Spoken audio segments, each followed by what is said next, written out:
সপোন আছে সেইখিনি পূৰণ কৰিব, লগতে মোকো দিব অকণমান, হয় নাই?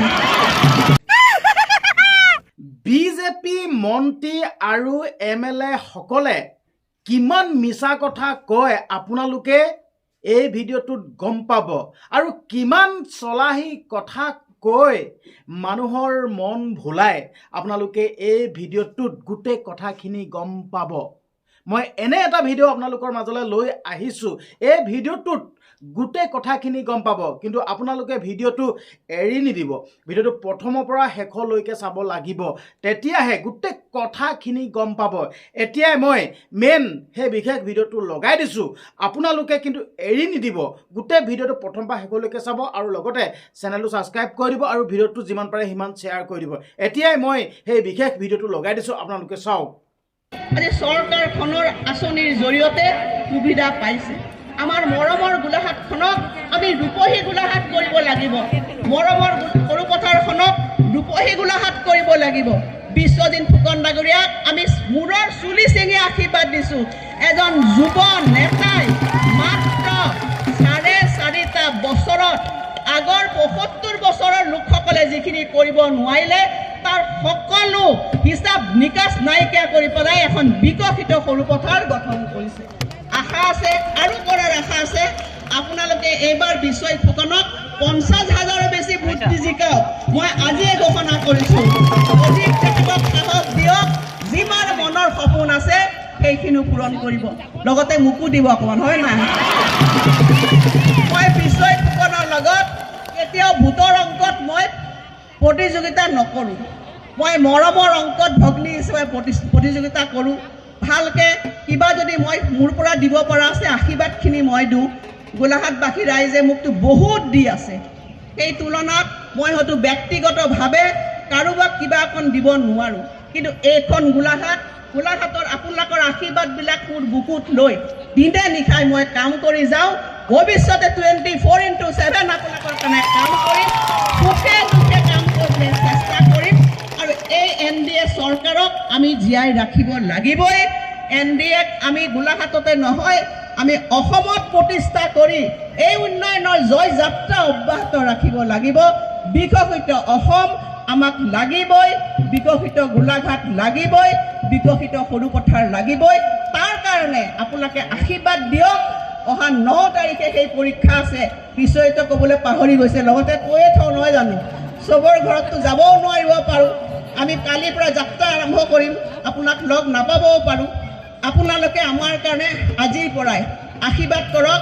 আজি আমি নমিনেশ্যন পৰ্ব আমি আনুষ্ঠানিকতা কৰিম, প্ৰাৰ্থী হ'লোঁ। আপোনালোকে আমাৰ হৈ এজন বিশ্বজিৎ ফুকন, এজন অজন্তা বাইদেউ হৈ পেলাই যি আপোনালোকে আমাৰ ৰথৰ সাৰথি হ'ব লাগিব। এই ৰথ কোনে চলাব? অৰ্জুনে যেতিয়া কৃষ্ণই ৰথখন চলাইছিলে, তাত যেনেকৈ এজন অৰ্জুন হৈছিলে, প্ৰত্যেকগৰাকী আই মাতৃ বিশ্বজিৎ ফুকনৰ কাৰণে ৰথৰ সাৰথি হ'ব লাগিব। ইয়াত উপস্থিত থকা যিমান আছে যুৱকসকল আমাৰ ৰথৰ সাৰথি হ'ব লাগিব। মুখ্যমন্ত্ৰী ডাঙৰীয়াক আমি পুনৰবাৰ আমি মুখ্যমন্ত্ৰীৰ আসনত বহাবলৈ সকলোৱে এজন হিমন্ত বিশ্ব শৰ্মা হ'ব লাগিব। হিমন্ত বিশ্ব শৰ্মা গোলাঘাটবাসীয়ে অন্তৰে হিয়া উজাৰি আমি আশীৰ্বাদ দিব লাগিব। সেই আশীৰ্বাদেৰে পুনৰ আমাৰ চৰকাৰ হ'বই। মই আজিয়ে কৈ দিব পাৰোঁ, আমি বিপুল সংখ্যাগৰিষ্ঠতাৰে আমাৰ চৰকাৰ গঠন হ'ব। আমি কামৰ জৰিয়তে আমি পুনৰ আপোনালোকৰ ওচৰলৈ আহিম। অসম মাতৃৰ দৰিদ্ৰ লোকসকলৰ চকু পানী মচিবলৈ চেষ্টা কৰিম। গোলাঘাট মাতৃক আমি দিনে ৰাতি সেৱা কৰিম। এইখিনিয়ে কৈ পুনৰবাৰ সকলোকে মোৰ আন্তৰিক অভিনন্দন, কৃতজ্ঞতা, শুভকামনা জ্ঞাপন কৰিছোঁ। অহা 9 এপ্ৰিল বহাগ বিহুৰ আগত আপোনালোকে চবেই দলে বলে এইবাৰ ভোটদান 100% দিব লাগিব। দিবনে নাই? 100% চবেই 100% ভোটদান কৰি আমাৰ গোলাঘাট জিলাখনৰ সকলো প্ৰাৰ্থীকে, NDA প্ৰাৰ্থীকে বিপুল ভোটৰ মাৰ্জিনত আপোনালোকে জয়ী কৰি দেখুৱাই দিয়ক যে গণতন্ত্ৰত ৰাইজেই ৰজা। এইবাৰ গোলাঘাটবাসী মাৰ বান্ধি উঠিছে, তেওঁলোকে উন্নয়নৰ বিপক্ষে ভোটদান কৰিব জানে। ভোট ফৰ ডেভেলপমেণ্ট, উন্নয়নৰ সপক্ষে আমি আমাৰ ভোট দিম। এই যাত্ৰাত মই সকলোকে অংশীদাৰ হ'বৰ কাৰণে আন্তৰিক শুভকামনা জ্ঞাপন কৰি আহ্বান জনাই মোৰ কথাখিনি শেষ কৰিছোঁ। আৰু এটা কথা আহ্বান জনাইছোঁ, আমাৰ দুআষাৰমান দুজন বক্তাই ক'ব আমি ইয়াৰ পৰা সকলোৱে একদম সুন্দৰভাৱে ডিচিপ্লিন কৰি পেলাই আমি প্ৰচেছন কৰি পেলাই আমি জিলা উপায়ুক্তৰ তাত আমি মানে পদযাত্ৰা আমি কৰি যাম আমিও লগে লগে যাম আমাৰ সময় আছে গতিকে ইয়াৰ পিছত চবেই লাইন কৰি আহিব আজিৰ দিনটোৰ কিছু কষ্টই আমাৰ দলটোক আমাৰ লক্ষ্যত প্ৰতিষ্ঠা কৰাত সহায়ক ভূমিকা গ্ৰহণ কৰিব সকলো লোকে নমস্কাৰ সেৱা কৃতজ্ঞতা জ্ঞাপন কৰি মোৰ ক'বলৈ এইখিনি ইমানতে সামৰণি মাৰিছোঁ এটা জোৰেৰে আপোনালোকে মোৰ লগত ক'ব ভাৰত মাতা কি ভাৰত মাতা কি বন্দে বন্দে নৰেন্দ্ৰ মোদী হিমন্ত বিশ্ব শৰ্মা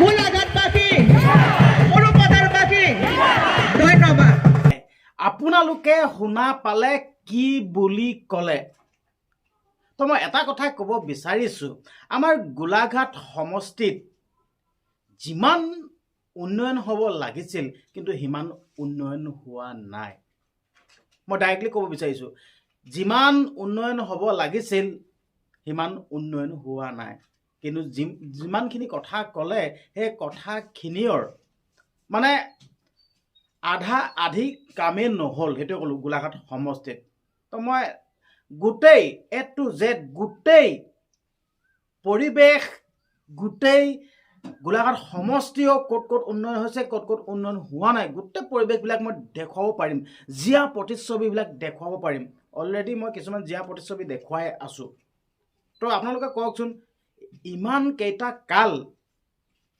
অজন্তা বাইদেৱে গোলাঘাট সমষ্টিত ৰাজত্ব কৰিলে তো গোটেই গোলাঘাট সমষ্টিটোৱেই জাকত জিলিকি উঠিব লাগিছিল একো এটা বাদ পৰি যাব নালাগিছিল সম্পূৰ্ণভাৱে সকলো ফালৰ পৰাই উন্নয়ন হৈ পৰিব লাগিছিল কিন্তু তেনেকুৱা হৈ উঠা নাই বাকী আপোনালোকৰ মতামতবিলাক আগবঢ়াওক ধন্যবাদ